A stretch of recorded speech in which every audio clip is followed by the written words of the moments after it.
Baik, syarikat pemula turut menjadi tumpuan di World Economic Forum 2025 di Davos, khususnya syarikat berkait kecerdasan buatan. Namun sebuah syarikat yang mengasaskan perkhidmatan AI bernama ELSA Speak bermula sebelum AI menjadi arus perdana, dan editor kanan Najib Aroff bertemu pengasasnya WEF. Silakan Najib. World Economic Forum 2025 ini bukan hanya soal isu dunia dibincangkan, tapi juga syarikat-syarikat pemula juga turut hadir untuk membawakan cerita mereka, naratif mereka ke peringkat antarabangsa dan memperkenalkan apakah tawaran penyelesaian yang mereka sediakan yang secara inovatifnya membantu masalah-masalah dunia. Dan untuk jam ini, dalam menemubual khas ini, saya berbesar hati, saya bersama dengan WEF, iaitu Ketua Pegawai Eksekutif ELSA Speak. WEF, thank you so much for joining us.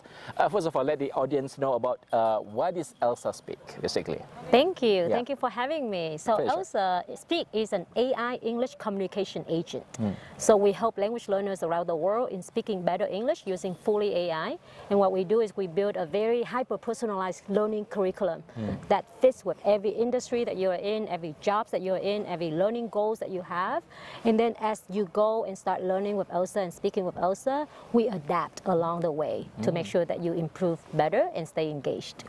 Very interesting. But what are some of the challenges did you or others, in founding ELSA Speak phase when you first established ELSA Speak, and then what kind of light bulb moment in that sense that trigger you to start ELSA Speak?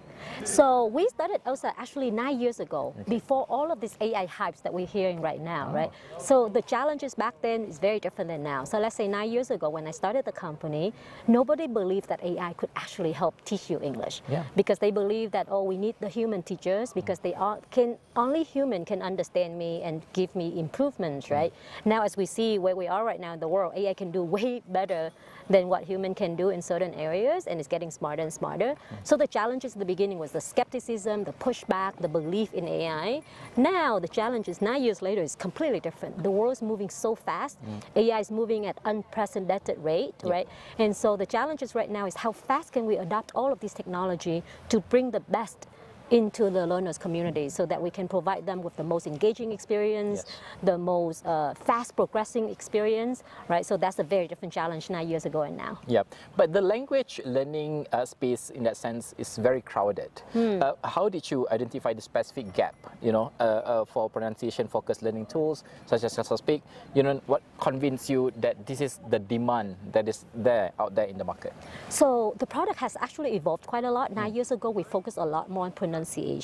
Now it's become a full AI communication agent. It can speak to you in a simulated learning environment. It creates role plays for you. So let's say if you are in a customer support agent and you have a very angry customers calling in, we can have the AI agent talk to you so that they can play that role, right? So the product has evolved a lot. I think in the space, again, because technology has become a commodity, you see a lot new players coming into the market.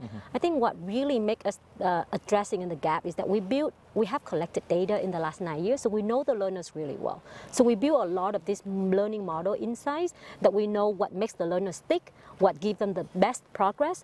If we give them too much feedback, they get overwhelmed. If we give them too little feedback, they don't progress, right? So we build in a lot of learning design and mechanism and the gamification that make sure that we give the most important feedback at the right time, at the most relevant time as well. All right. I want to ask, for your point of view, how do you view the English proficiency basically becoming as a tool for economic mobility and also opportunity globally? Because, and if you could share with us as well, are there specific regions or groups that ELSA is having transformational journey success in that sense? So we are at Davos here, and the big topic is about digital economy, right? And the intelligent age, right? And with this one, we are now opening the market a lot more. If you talk to a lot of companies in different parts of regions, they all think about how do we move global, right? Because the borders has become borderless at this stage. And so English communication becomes an enabler. And that's topic about reskilling in the intelligent age, right? So I think it's really important that English will help opening doors, right?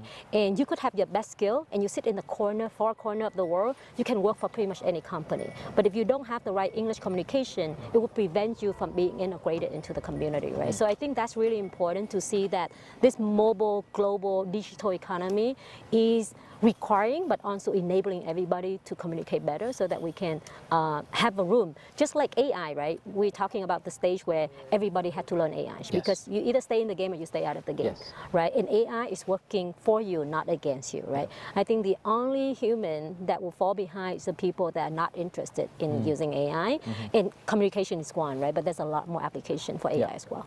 And many in developing countries struggle, you know, to afford the quality education tools in a sense. But how does ELSA solve this problem and also give a better access to those who are in developing countries especially?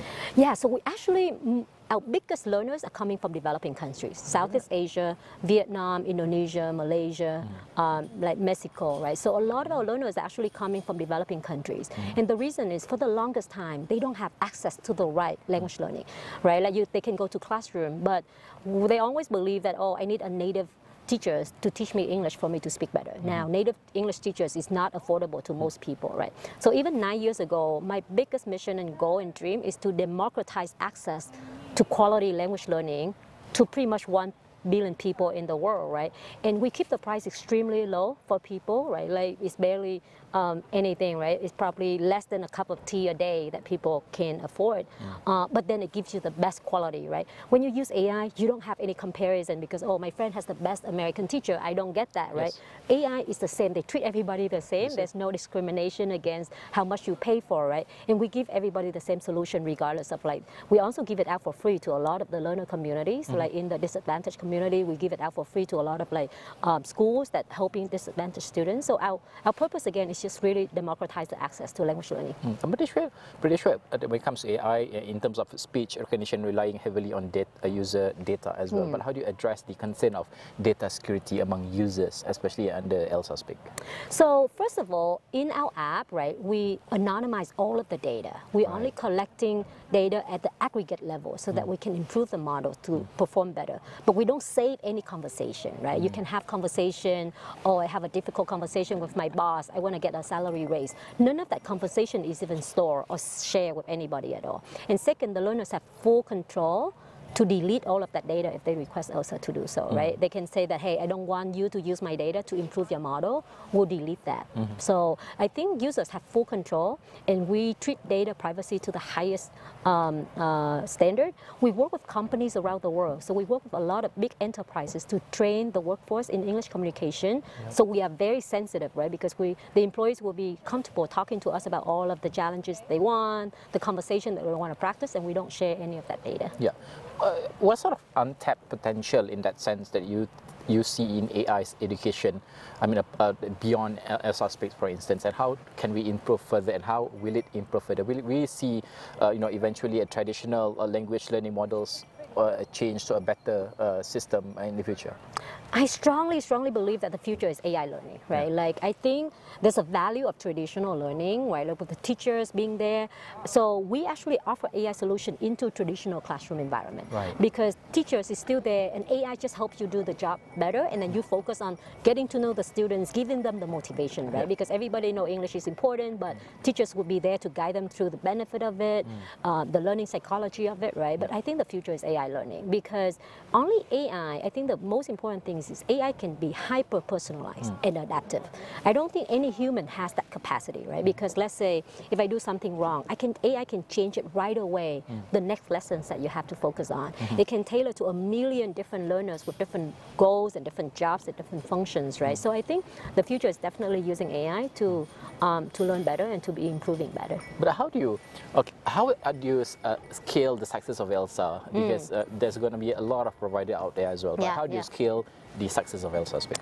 You know, as I said, technology become a commodity. It's easier for people. The barrier to entry becomes smaller. I think the differentiation that we have is to really understand learners, right? And we have 9 years. We work with 60 million learners around the world. We work with thousands of enterprises. So we really understand where, at what point do learners drop out? Because self-learning is really hard, right? Everybody said they want to learn, but then a week later, 2 weeks later, they're going to drop out. So they don't see the progress. So again, understanding the learning design, the methodology behind, and building the best technology that can address that pain points, right? You have a very different pain point than I do, right? You might struggle with grammars.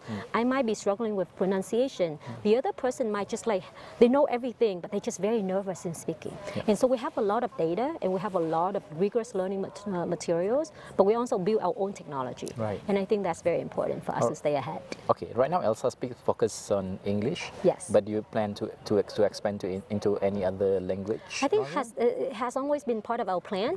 It's just that the need for English is so big right now that we still stay focused. We want to bring the best of the English product to the learners. True. I think when we have more capacity and resources, we're probably going to start expanding to other languages as well. Last but not least, your advice and word of wisdom to entrepreneurs out there, especially women who wants to embark their journey into AI development, regardless of what kind of AI and what kind of solutions they want to solve in the world. I think you just really go pursue, if you have the need and some area of pain that you really want to scratch that itch, right? 9 years ago when I started the company, I actually don't have any AI background. And that was very hard to build an AI back then because there's no API, there's no open source, right? And I still believe in it. And you can get a lot of people around you to complement what you don't have. I think especially for women, I think we self-doubt a lot. Can I even do it? Oh no, that's beyond my capacity. Do people believe me if I'm not the expert in it? People believe what you believe in you, right? So as long as you believe in you, people will believe in you. Now, AI becomes a commodity. It's 10 times or 100 times easier now than 9 years ago to start an AI company. You do not have to be an AI expert anymore. So I think find whatever that is that you really believe in and make sure that you believe in you and everybody will believe in you. All right, Wawan, thank you so much for that insightful discussion and also sharing with us. Okay, itu adalah diskusi, ini salah satu sahaja daripada startup ataupun syarikat, pemula syarikat yang ada di sini. Ada banyak lagi cerita yang insyaAllah kita akan bawakan dari masa ke masa. Sekian sahaja, saya Najib Aroff. Assalamualaikum warahmatullahi wabarakatuh.